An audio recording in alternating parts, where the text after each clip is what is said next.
So, official good evening, everybody. This is Tuesday night, March 5th, and 2013, if you're watching this from a time capsule in the future. And we're at 7 p.m. Eastern Standard Time in New York City. Each week we try to pick a topic that might have some interest to those of you who are curious about Buddhism, Buddhist practice, Shambhala Buddhist practice, any variation on those. And I see Seth saying, where are you at? Seth, I'm online here, so why don't you just indicate that you're with us and say that you're receiving, because a lot of other people are. So, the topic was requested to discuss the topic of anger against the backdrop of the Buddhist teachings. And of course, this is a powerful subject, working with anger. Obviously not how to get angry, but how to work with that energy. So I wanted to just say a few words about how we look at it, how it sits in the metaphysical view, of Buddhism. What is anger? And basically, as you've heard me say before, there are kind of three main modes of activity that we have, according to these teachings.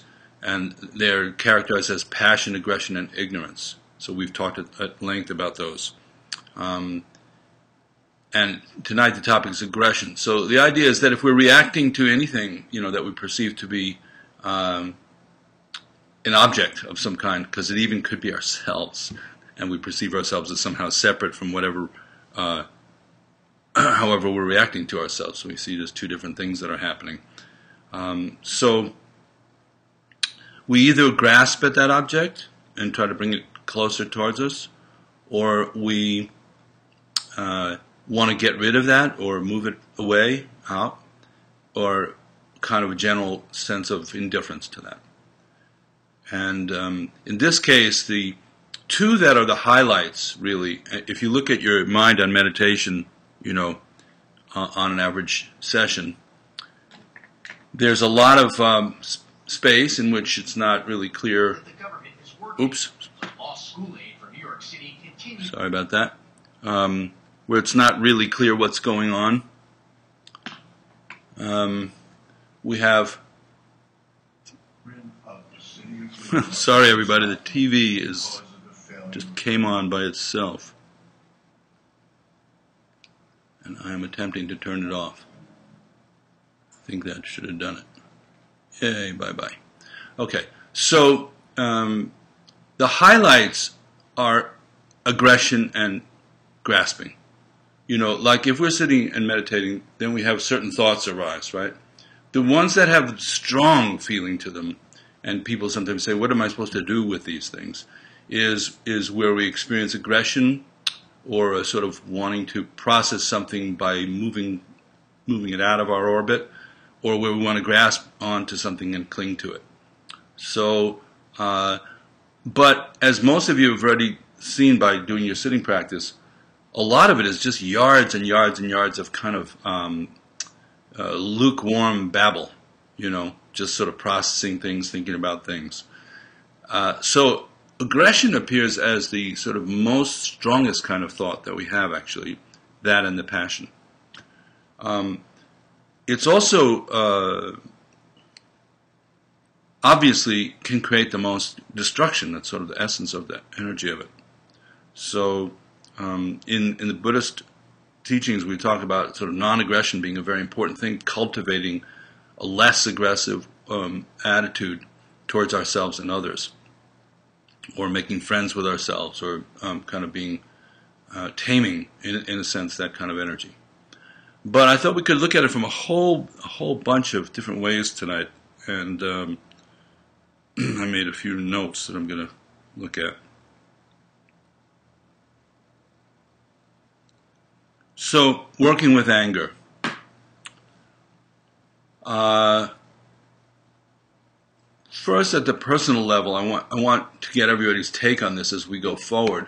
But in really contemplating anger, it seemed very hard for me to separate it from a feeling of being hurt or betrayed, leading to the anger. In other words, it seems to be a secondary reaction in a sense, and the first reaction is somebody has wounded us, injured us, hurt our pride, insulted us, belittled us, humiliated us, discounted us, disappointed us.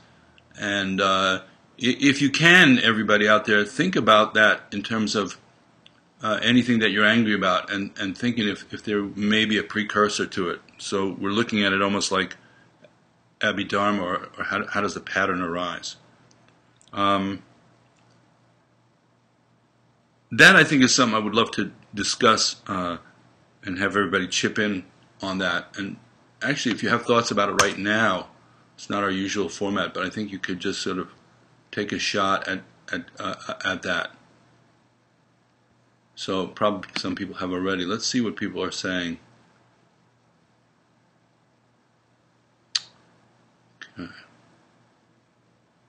Okay. Okay. Mike Henderson.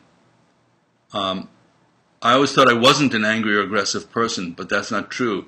Since starting practice, I've realized that it's there, but I turn it back on myself and internalize it. Okay. So let's look at this premise, though, that maybe the experience of anger has something to do, has a predecessor, and has to do with being injured or hurt first. And then it's a kind of response to that. I'm just curious what you all think about that, actually. So let's sort of go a little bit discussion style. Maybe this week we'll cover a couple of points and then discuss as we go.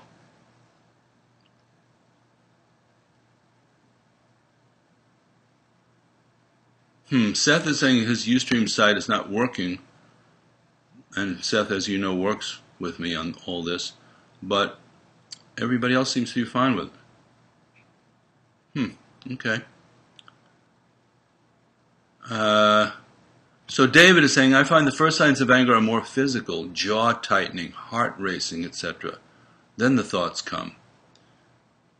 Yeah, we're going to get into that too, David, which is just sort of what is the actual experience of it. Because one of the things that I said is that it's such a motivating kind of experience that we rarely actually experience it, whatever the sensations are, in a pure way. But we're going to talk a lot more about that as we go on. It kind of just tuning into the actual energy of it. That's going to be the sort of closing discussion here.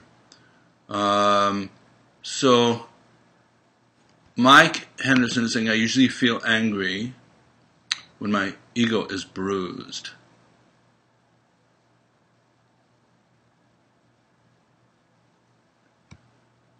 Okay, so there's a hurt there that we're talking about. And Travis is saying, it seems like I become frustrated or angry with the demands of my life. There isn't always a clear entity as an object. Okay, yeah, frustration, sort of a kind of overall feeling.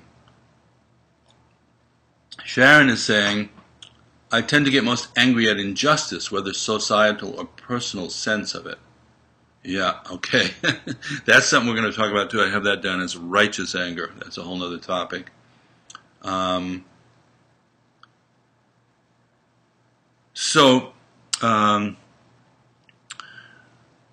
Anger as a kind of immediate gut reaction, as David is saying, has a sort of energetic component, and that's where we're going to steer the whole conversation at a certain point, where you feel a certain type of energy and you characterize it that way. And so we're going to look at that. Then there's another type of anger, which is, I think, more what Sharon's talking about. It's a little bit more almost intellectual, where we feel right. Something's happening, it's not right, it's wrong, we're right, and so the anger becomes a kind of platform that we can stand on. So that could either be at a personal level, where we sort of take the position that we're in a higher moral ground than the other people or persons that we're relating to. So in a personal way, that could be a sort of kind of getting on your high horse with your boyfriend or girlfriend or husband or wife or kids, as if you're in a higher place and they're in a lower place. And so the anger has the quality of judgment to it. Often that type of anger, in my personal experience, is not 100% honest. There's a lot of concept there, but we could get into that more. Then I have these, just a bunch of things that sort of came up, and hoping we can have just a good ripping discussion about it. The notion of stored anger. Like I just went to my storage space because I'm moving a whole bunch of stuff around, and there's things there that I haven't seen for 10 years. And the idea of going into your personal storage space, which of course is your body and your mind, and finding old residual anger and resentment that's just been sort of festering for a short time or a long time. It's not current anger, it's old anger. It might be anger that you uncover as you go forward. It might be anger at your parents as you go through some kind of therapy process. It might be, anger at your spouse or your teachers, but it's not current. It's not like something just happened and that's why you're angry. And that, of course, has the quality, which I think is a very powerful thing, of resentment, which is another flavor of anger. So to begin with, I just thought we could just flush out some of the different aspects of what we call anger. Then there's rage, right? Which is where somehow there's a powerful energy coming out of us that's completely out of control at that point. So, of course, usually that's got a good connection to the resentment, because if we hold enough resentment together and then something does release it, then of course then we would experience some kind of explosion or like road rage, right? We have those kind of things happen. So I see we're having a little trouble with our internet here. Hoping you are not, but we'll keep going.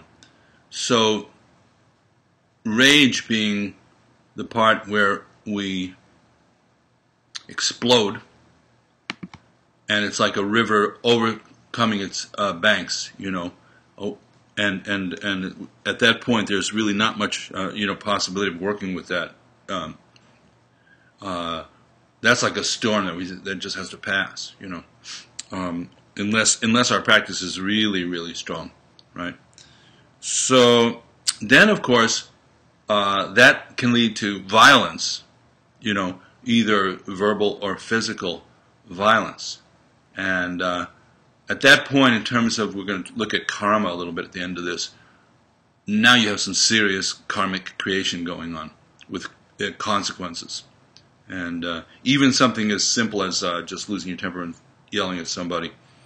And in the Buddhist teachings, they say this has huge implications, and that's why there's so much emphasis placed on non-aggression, because the cat's out of the bag at that point.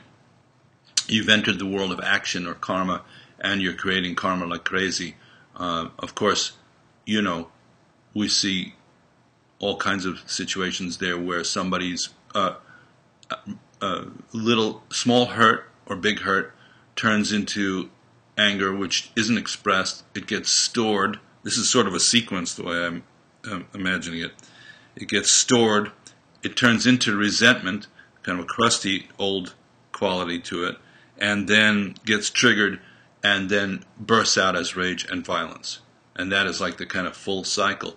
Could start with a small wound that is untended or unacknowledged or unconscious, and then go through that entire cycle there. So this is really a form of contemplation, is to begin to look meditatively at how these things arise and how they happen. If we're able to see the mechanism of our own mind in this way, which is the whole object of the meditative practice, there's this sort of unconscious process is replaced by clear seeing, clarity. Because in the meditation practice, when we just sit and we don't engage the karma of the anger, we don't yell at anybody, we don't strike out at anybody, and we just see the kind of arising of it in our own mind stream and our own body. So that's a kind of bringing to the whole thing to a state of awareness, which can be very, very liberating, very freeing. When that mechanism is brought from an unconscious place into just seeing it as it is. Now, to see it as it is, we have to lose our investment in the storyline, my dear friends. That's why the meditation practice has a strong emphasis on the abstract watcher or the witness. Because if we just are trying to work through a storyline about the anger, we're basically going to just buy into it again and again. Whereas if we just see it arise and see our own participation in it, which is the key, not really worrying about who did what to who at the moment. We can worry about that later. But watching our own mind grip onto it, where we bury it in our body and our breath, and allow ourselves to just see with that kind of sort of abstract vision. Of course, we're not trying to repress that anger, and we're not trying to express or manipulate it. So this is a state most of us don't really spend much time in. The more common use of our time is to express or manipulate what we take to be our thoughts and emotions, or to repress them, keep them down. And in the practice of mindfulness that we're doing, we're just creating an open space in which all that can arise without any kind of judgment at all. But we're also sort of saying, you know what? During this period of time, you're not going to act out any of these things. And that's the meditation posture. It might look like, somebody who's meditating might look like they're perfectly, calm and so forth. But they could be like experiencing inner rage right there on the cushion. It's happened to me. You think of something that's in your current karmic situation, and you start to bubble up and boil over, but your job then is not to figure out what to do about it. This is a very important point, because usually we're addicted to sort of manipulating, managing all that. And we think that's the goal of life, is to successfully manipulate all that. So this is a different way, a different aspect of having a mind. And just to see and to notice, not with even the attempt of trying to neutralize it or get rid of it. That's also, not the point here.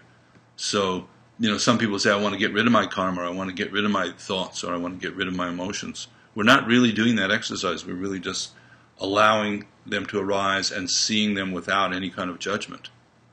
So I hope that's clear for everybody. That's an important point. You can just see, I'm assuming everybody's good and you're able to hear me okay, and please, if anybody's having problems, just write them in so we know you are. Most of you seem to be sort of underway. Yeah, good. Okay, it looks like most of you are on the way. Okay, and Seth just gave us a different link, sort of towards the bottom there. If you're having problems watching the live video feed, click here. So if you see that, that's going to help you. Okay. I see there's quite a few comments, and I think let me just go ahead a little bit here with some of the other aspects of this. So another aspect is there anything in anger that is positive? Clear communication without a kind of twist, you could say, without the residue. And so this is where we might make a distinction going forward between anger, which could be very pure actually, and we're going to talk about that a lot at the end there of this talk, the purity of it, and aggression. So aggression is where you have an agenda, right, and you want to change something by sort of intensity and force. But anger could be just a very clear sense of, delineating how you feel about something. And we're going to, in the Buddhist tradition, it's interesting, I'll just jump into this right away. There are a lot of expressions of compassion that would have the outer manifestation of wrathful, they call it wrathful compassion, or anger. And meaning having a cutting quality, a penetrating quality, not a pacifying quality.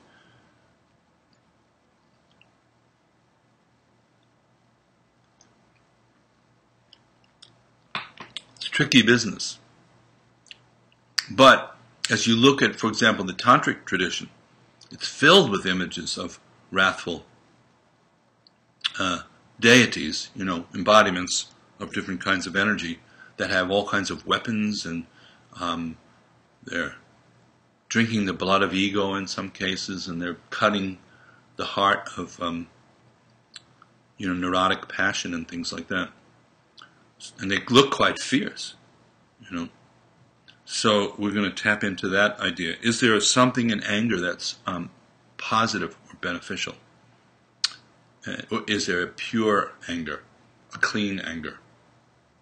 Just like is there a clean passion that's not based on sort of craving and clinging? Can you actually love somebody without that? Can you actually cut through somebody's confusion without any aggression at all on your part?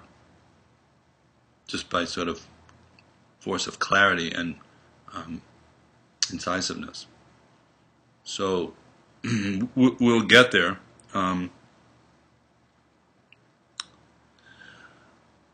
Another thing I want to talk about is the idea of meditating. Because, meditating, I've been doing a lot of workshops lately, and I think people have a very limited notion, maybe, or some people do anyhow, about what meditation is. And so in our Tibetan tradition, as some of you know, the word we use is gom, the biggest word for meditation, gom, G-O-M. And it simply means to become familiar with something. So it's entirely possible to meditate on anger, to meditate on lust, to meditate on hunger, to meditate on jealousy, to meditate on pride, to meditate on green, to meditate on shapes, to meditate on elements. It's entirely possible just by bringing your mind towards that object of awareness and becoming more familiar with it. So anger is funny because I think of all the ones that, all the emotional energies, for me personally, it's the one that is the most active, and it's like you got to do something about it. You're just kind of boiling or something, And of course that leads to the fact that it's the one that's responsible for very intense action like war and violence and war, which you can see in terms of karmic implications. Just look at the history of the world and how powerful it is when people cannot work with their anger. And it boils over, and you have one group of people destroying another one.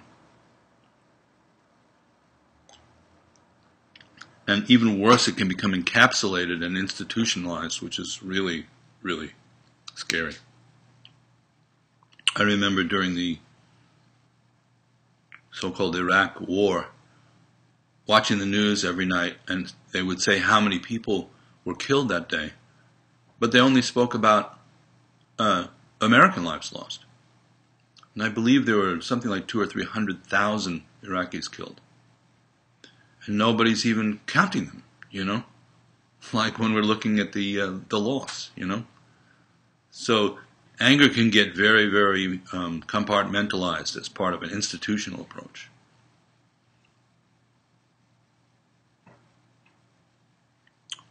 So it's helpful for all of us to get in touch more with the feeling of anger, which means that we have to meditate on it.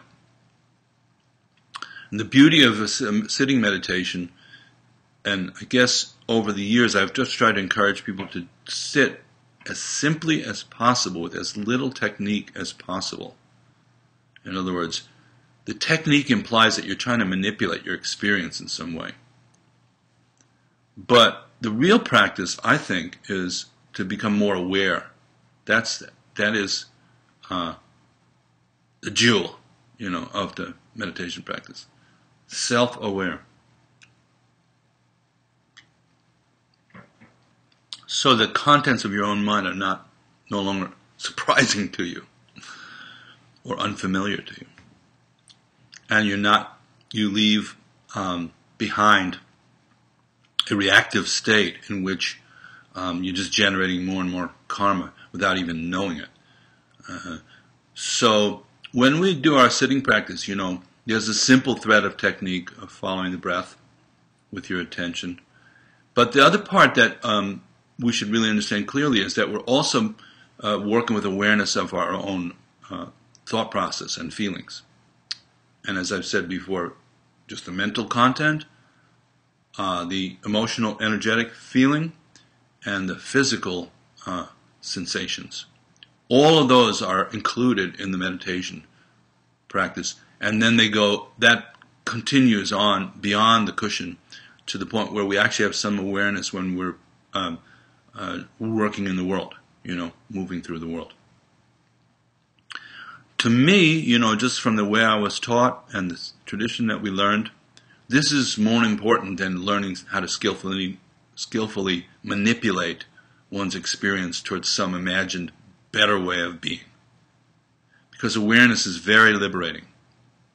And if you have any confidence at all in your natural being, with awareness you will come into your natural being.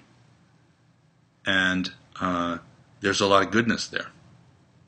There's already peace there, and there's already compassion there. So we don't have to necessarily go out looking for those things, but by becoming more aware of the sort of drama level, at an energetic level too, we can kind of open and clear. So during our practice, certain practices invite the anger more, like Tonglen and Maitri practice. You really, for example, in the loving kindness practice, you invite the enemy to come into your mind. And you practice being kind to that person. The power of that, can be more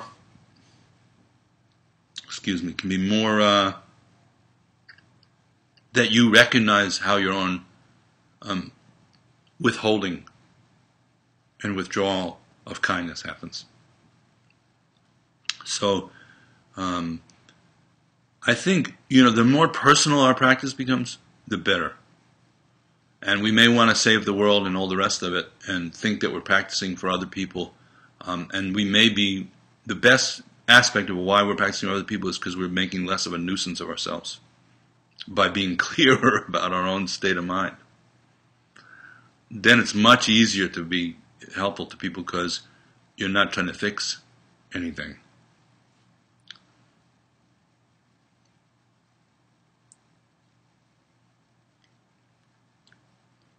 There's a very open state in which you can just share, and you can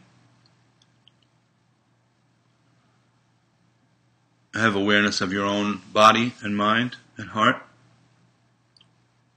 and therefore be aware of others, and be aware of the interconnection between you and others. And it's very natural. It does not require a lot of technique, my dear friends. We use technique to get to that, to open blocked areas, to contemplate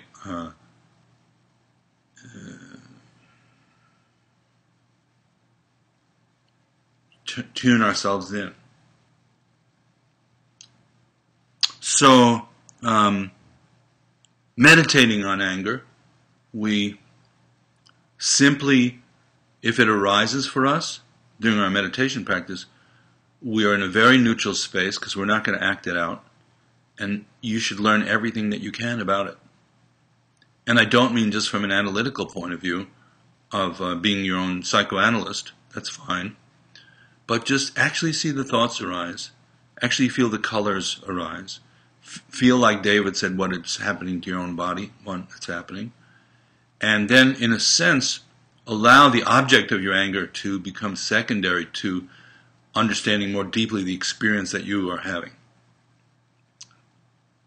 I hope that's clear. Well, we can talk a little bit more about how that kind of enlightened anger expresses itself, the clear anger. But it did occur to me in preparing this that if you talk about the sort of Tibetan and tantric aspect of Buddhism, that we say there are 100 sort of aspects of mind, deities, 100 aspects of being that are expressed. They can be very vividly portrayed and brought to mind through certain practices. But interestingly enough, half of them are peaceful and half of them are what's called wrathful. And the notion is that our first take on becoming more aware and becoming more conscious beings is to be kind and to be gentle. And so the peaceful deities are beautiful, and they're holding flowers, and they have very benevolent aspects and kind of beautiful and pleasing. They come first. They literally, what we say is in the Bardo teachings, after death, we experience those deities first. But after that, if we don't recognize them as our own innate qualities, and we're still in a kind of heavy dream of a heavy storyline with the passion, aggression, and ignorance, the wrathful deities come cutting through, and their fierceness is what wakes us up. And this is in no way the same thing as just being an aggressive jerk and going around trying to cut people's trips, because you think you're enlightened or something like that. But it's the natural energy of wakefulness expressing itself as penetration, as sort of provocative edge of the world that we live in. And it's another aspect of the enlightened mind that we can experience. So even to the point where in the Tibetan tradition we have something called protectors, Dharma protectors. They're particularly wrathful. And you invite them to come and say, like, for example, if I'm getting hung up in pride, in ego, in any of the kind of stuck places, please cut through the thick, heavy fog of delusion. You invite them. Isn't that sweet? So we're not wielding them against other people, by the way. Let's just be really aces clear about that. We're inviting them, like there are certain chants that we do where we say, come on, and if I'm just using these spiritual techniques to become a puffed up egomaniac, cut my throat. Cut the throat of the ego. And, as soon as we realize that it's us that's being processed by all this, and we use that as the primary ground of our understanding, so much will change in terms of how we view practice, how we view our sangha, how we view our teachers. That is the jewel in all this, is that we can actually work with our own personal transformation. From that comes any idea of societal or group or interpersonal energy. But there's no doubt if we don't achieve that level of clarity ourselves, that the rest of it can become quite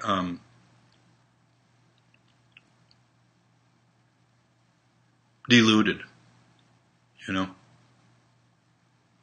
So there's a kind of honesty or humbleness or genuineness, taking it personally without any form of aggression towards ourselves. See, that's the next level, is we may be angry at ourselves for a long time. We may have anger towards ourselves. We may be mad at ourselves for various reasons, you know. So when you're mad at yourself, there's two people there. There's the person who did whatever they did, you know, and did it not so great, and there's some judging, harsh kind of person, and we should let go of that person to meditate. That person is not needed. And replace that sort of mean, harsh, aggressive towards oneself person with a kind of taking good, honest, humble look at ourselves and being willing to open, to change, to soften, to learn. So there's a kind of disarming that's going on here. Disarmament. Laying down some kind of fundamental aggression towards ourselves. Let it fall away and be replaced by just awareness and sympathy. Which doesn't mean coddling.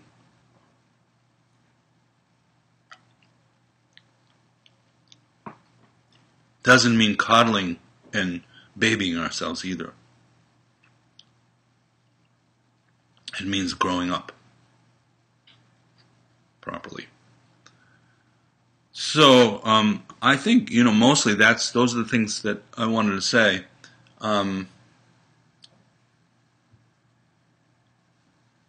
Seth, I hope you're there and it's working. And I see a lot of the regular peeps here. We have a pretty good crowd. So I'll take a moment just to say, some of you have clearly joined in as we've been going along. And if you want to participate, open a second window in your browser. Go to facebook.com/David Nichtern. And now you're going to, and refresh it periodically, or go to the link that Seth provided. And now you're going to see a stream of comments from everybody. And I'm going to just try to relate to some of those. So, as you know, these, or you may not know, these talks are all archived. So if you had any technical problems during this, or want to watch again later, we're going to post how to do that. And if you're doing that, obviously you're not going to be live with us, so don't worry about trying to, ask questions at that point. But I will read the questions so that we have a chance to kind of see what people are thinking about, and then try to get, a little bit of a conversation going on for the rest of the time we have together tonight. Yeah. Okay. So, okay. Quite a few good ones. Okay, I'm just trying to find the beginning. Ethan poked, my son Ethan poked in for 5 minutes. Probably gone already. Had to go teach.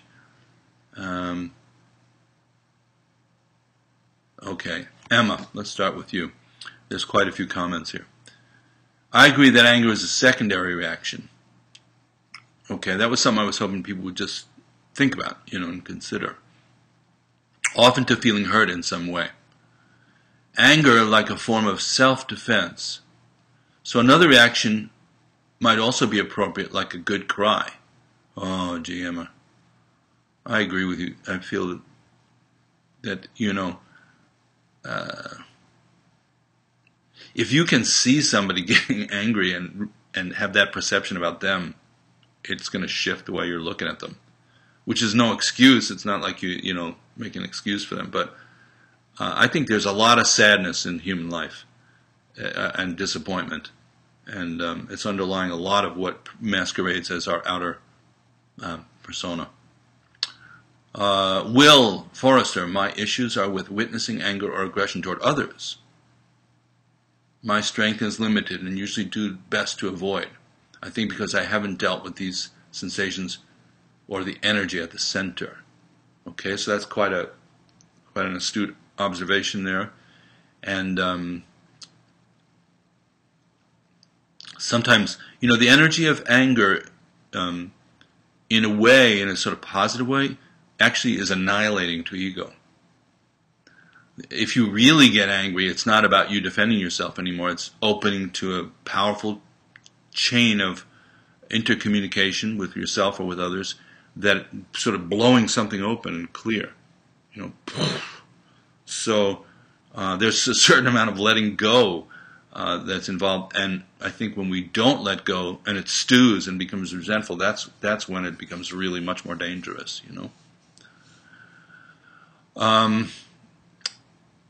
Neely, it seems to me there are two things that lead to anger for me: feeling hurt or betrayed, or feeling something is unjust to me or others.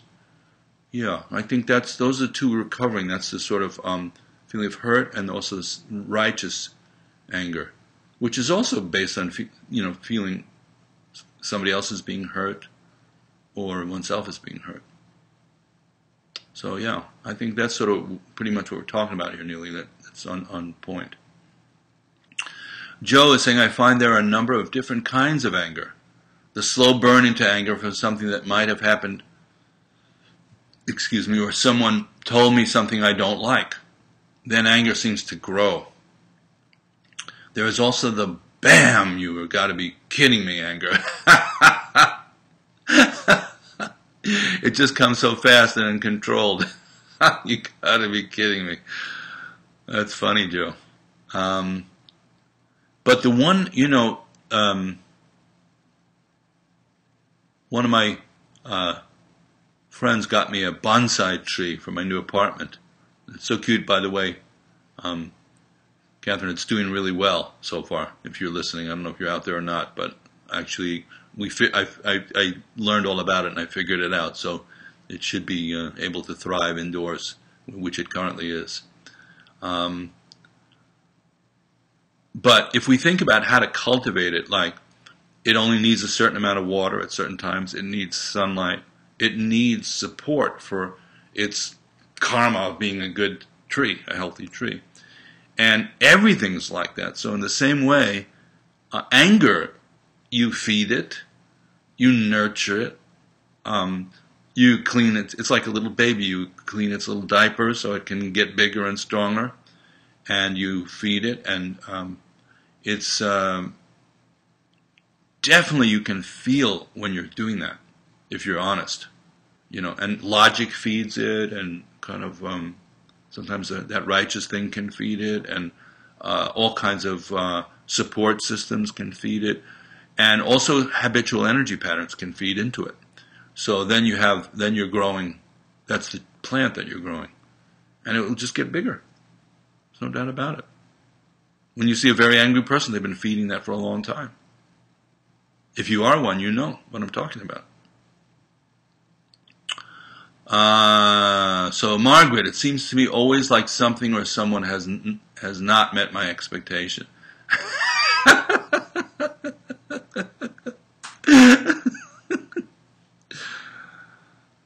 Oh, God. Well, I guess I'm assuming, Margaret, you're saying that has something to do with getting angry about it, but you didn't say, so I don't know. Maybe you have to say what the relationship between that is and anger.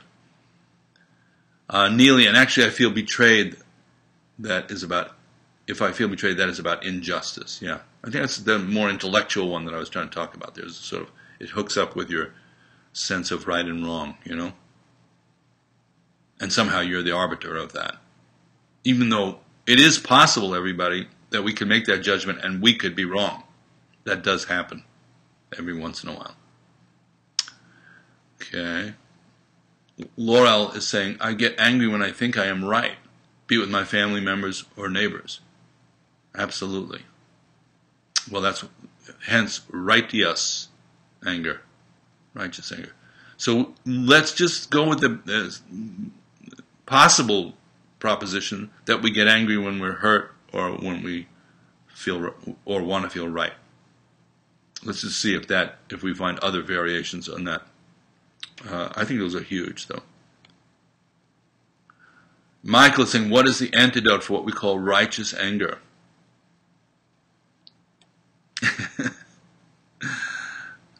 I think the antidote for a lot of these things is softening, gentleness, and awareness. And then it's possible, to act. For example, there are things that are wrong, at least at a relative level. Maybe at some level everything's perfect, but, you see a child being abused, that's wrong. There's no justification for that anybody can think of or should think of. So, if you're in the park and you see some parent beating his kid, kind of beyond the level of sort of responsible parenting, if there is even that level, you get angry, and you also might get afraid of that other person's anger. But it is possible to connect and intervene in situations where the aggression is starting to bubble up. I've seen this happen in New York. It's two people start to square off, and other people go and say, "Hey, calm down." And I've been in situations where maybe two guys are facing off, and maybe even some of the women just step in and go because another guy might just boil it up more. Say, okay, well, you want a piece of this, but it's this sort of softening and going into more of the kind of yin or gentle, accommodating space for the moment, while everybody boils it back down. Because once that water is boiling, it's very hard to manage that. So, Sharon, not high horse, if someone is not taking responsibility for themselves or their actions which are causing harm, that makes me most angry.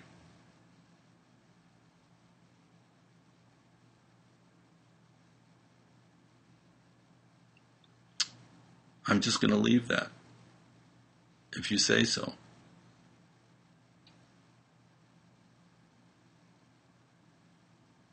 What do you do about it? That's what I want to ask. So now you're angry. Somebody in your view is not taking responsibility for themselves. And I'm also would be inspired to ask you, have you never been that person who didn't take responsibility for themselves or actions caused harm to others? And then you're angry at yourself, I assume, if that logic follows through. And if you're angry either at someone else or at yourself for exactly what you're outlining there, what do you do with that energy?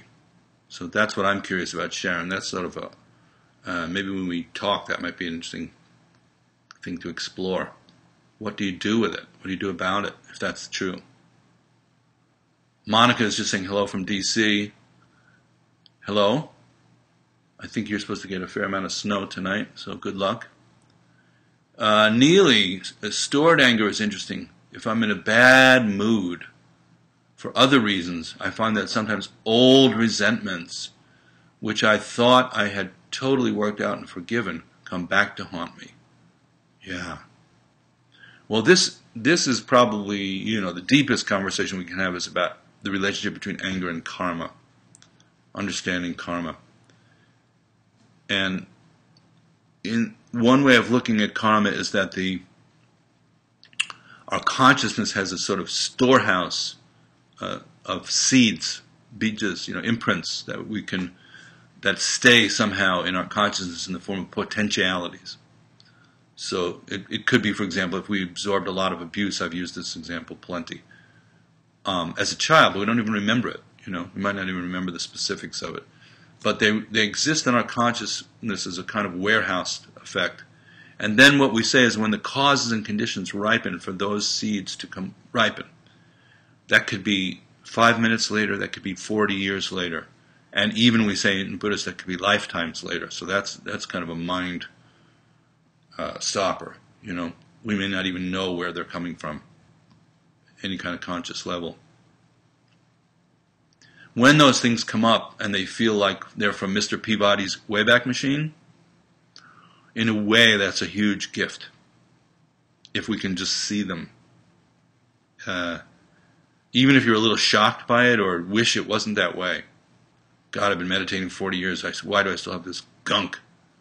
You know, to let it come up, and in a sense you could say let the awareness run through it, ripple through it, and mix with it. And trust, in a way, that it's the fruit of practice. So I understand that, Neil. That's a good point. And I think when people practice, this is the thing I've been trying to get across for like years. 90% of the people who come to workshops and want to start meditating want to clear all this stuff away. They want to get rid of all these negativities that they feel are blocking them. But if you're practicing to become more aware, obviously what will you become more aware of is the entire case history of one's own being. Now, recent past, longer past. And so if we're practicing without trying to repress any of that and without trying to act it out, we'll just become more aware of it, and we become stronger and we become more stable so that we can take on more of it and purify more of it. If we think we're just meditating to calm down and sort of squish all of our juice, squeeze all the juice out of the intensity, all the energetic aspects of all the glacius, we'll become kind of repressed. It happens. Very well behaved, but not really liberated. I don't think, So, Seth, I feel anger at times when I feel in danger. Sort of fight or flight thing. Yeah. Anger at myself when I don't achieve goals, which sometimes ties in with motivation and getting things done. Anger at others for what I perceive as injustice or cruelty, and a broader anger about injustice. Just as rage seems to be beyond anger, I feel irritation about plenty of stuff, which is maybe a kind of low-grade. Irritation is kind of like a low-grade aggression or irritation or anger. Isn't quite anger, perhaps. I'm not actually always angry, though. Yeah. We're not always anything. Even somebody who's trapped in the hell realm, they say there's some gaps in it, and that recognizing the gaps in the hell realm situation is sort of the only real relief that you're going to get, is when something runs out for a brief second. And but of course, if we've worked with a lot of aggression, this is very, very powerful for us. This is a powerful energy field to be stuck in. There's no doubt about it. It's like being born in a war zone. Emma is from London is saying, is frustration anger or on the anger spectrum? Well, see, that's come up a couple of times too, so that's sort of the group wisdom there is. Frustration's in there on the spectrum somewhere, Emma. I'm not sure. Like, I think somebody else expressed this, but I know I personally have this experience of, like, living in New York, sometimes getting overwhelmed by the number of things I think that I have to do, And my list piles up faster than my accomplishment of the list, and it starts to feel like you can't do anything well at that point. So you start messing things up, and breaking things and scratching things, and then that has further frustration because now you have to deal with that. So I think enough pressure and stress and frustration, anger is going to be a counterpoint to that. It's going to be something that we're going to get angry at ourselves and angry at the situation. Also, just speaking dharmically, anger is the opposite of patience, interestingly enough. Aggression is the opposite of patience. So there's something about, even if we do see clearly that something needs to get changed, for example, if we want to be a successful political person or a social active person, if we're impatient, we become really our own or the situation's enemy, because our impatience becomes an additional form of aggression in the situation, which needs to be dialed down. So, if you look at the great angry people, the peaceful angry people, they had a lot of staying power and a lot of patience. And maybe a peaceful core to working with the need to change something, but to be steady at it and incisive but steady.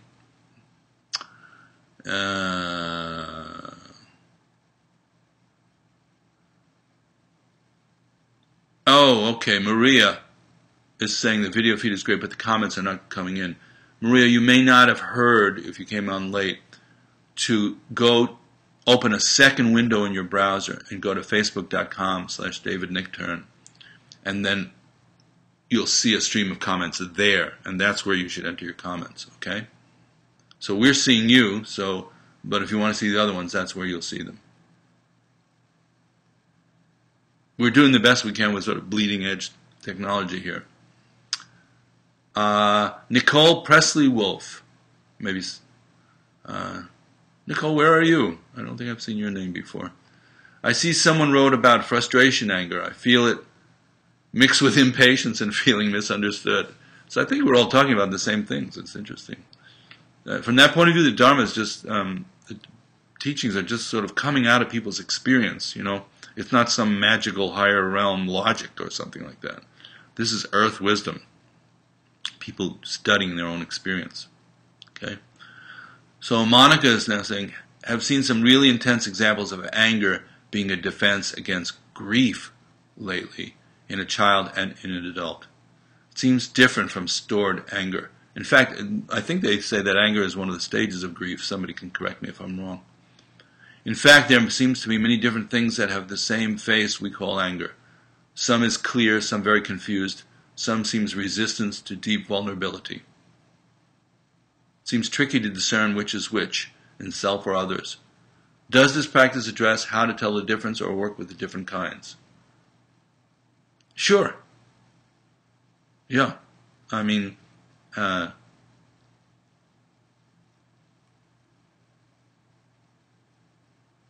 one thing, we say, like, you know, one of the kinds of anger is acting it out.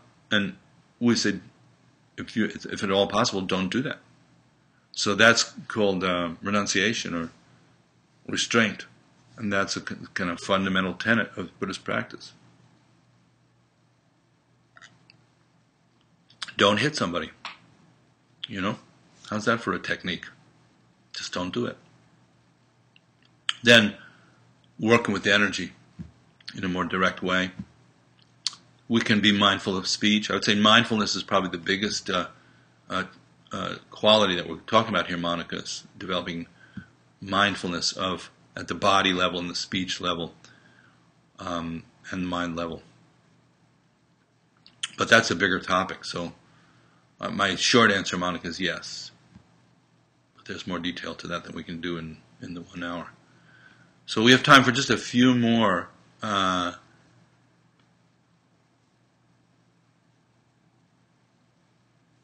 Annabella, I'm so glad for this topic tonight. Interesting questions come up. Yeah, indeed. And just so everybody knows, I'm not trying to go like, well, here's the answer. And if we were really able to go 3D on this, a lot of this forum would turn into like a really active round table kind of conversation.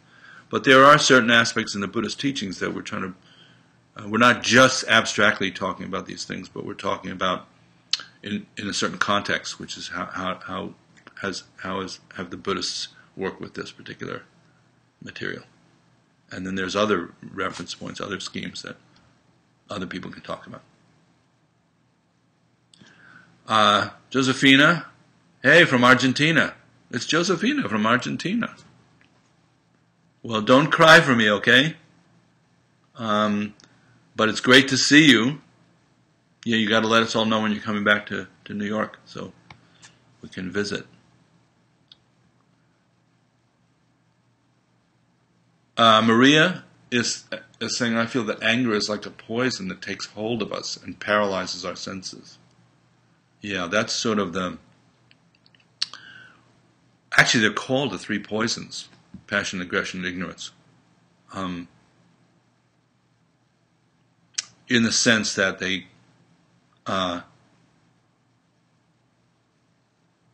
take hold of us and lead to fixation. So we've stuck there and paralyze our senses. That's pretty good, Maria. That's pretty right on. That's almost a perfect description of a klesha. It's a poison that takes hold of us and paralyzes our senses. So we're not awake, really, at that point. Sort of a very, very short, cogent statement that might actually sum up a lot of what we've been talking about. Shorthand. So maybe we just take one or two more real quick and then close up. Wow, a lot of comments, and I'm sorry if we can't get to everybody.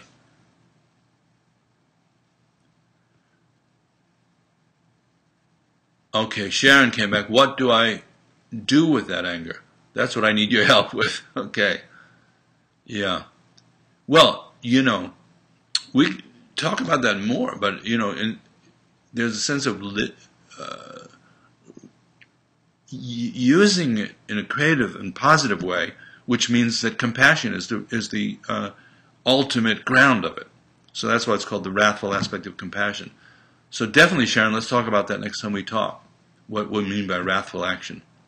And what we mean is it's compassionate action. It's actually going to help you, and it's going to help somebody else. It's not just to vent the feeling. And then Judy Statzinger is saying, sometimes I get angry at myself or someone else for not getting angry.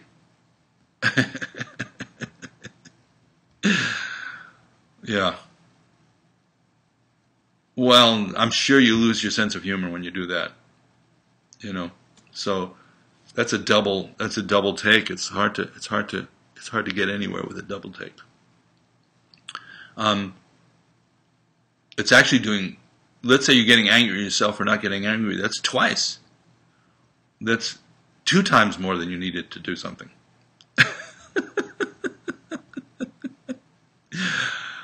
So this is something that Trungpa Rinpoche used to call negativity, Judy. It's something I've talked about before, but you can read about it.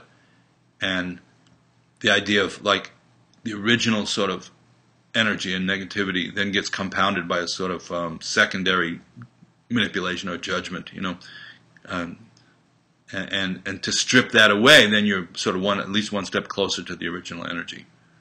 So if you can use that second anger to just strip away, and get with the first one, then it's a good reminder. When I see you, it's a fun thing to talk about. But anyhow, it's good to see you, by the way, and maybe I'm going to see you soon, I think. So that'll be fun.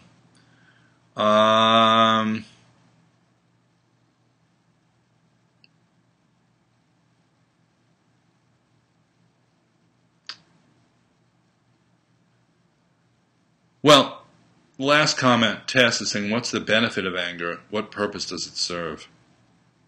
I think that's we could leave that as a contemplation, because if it serves no purpose at all, then why are we wasting our time with it?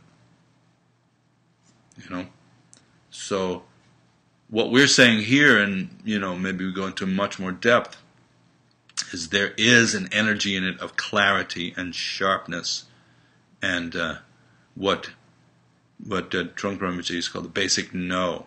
Certain situations need to be met with a negative. Don't do that. And in its simplest expression, that's what anger is. It's saying no. And the rest of it is aggression and kind of residue. So when you see somebody who can get angry simply, properly, just burns right straight through, cleans up the situation, cleans up a mess. Come on, everybody, let's get off our asses. Let's stop watching the TV and clean the house today. Somebody in the family says that. It doesn't have to be this kind of eruption of insanity. So I think we could all contemplate what Tess is saying and think, is there a form, an aspect of this energy that is creative, that has a positive implication, and has compassionate base? So I'd rather leave that as something everybody can think about, and if you want to write in during the week add your comments on Facebook or write to me direct, please do. So I think we've kind of run out of our allotted time. Want to thank all of you so much. I don't have, I know somebody suggested this topic, but I don't have her name handy right at the moment. Seth, you probably remember who it was, and we could thank them for coming up. So if you have a topic that you would like to put in for next week that's sort of tying in with our life, here's the two topics: our life and Buddhist practice and study. How those two interconnect. And as you know, Seth will post this, but there are about 50 talks online now from the last year or so, and you can look at those anytime you want to. But if there's something we haven't covered yet, or you want to cover in more depth, then let me know. And in the meantime, I hope everybody takes some time to actually meditate and spend some time with yourself in that way, no matter what, because otherwise these kind of conversations don't have enough ground from our point of view. There's not enough seeing going on. There's it becomes intellectual, conceptual added to that arena. But leave some space mixed in to contemplate these things, and also just to be present with whatever arises. Leave some good time for that. Quality time with yourself. Okay? So thank you all for tuning in to this crazy cyber world, and we'll see you again next Tuesday at 7 p.m.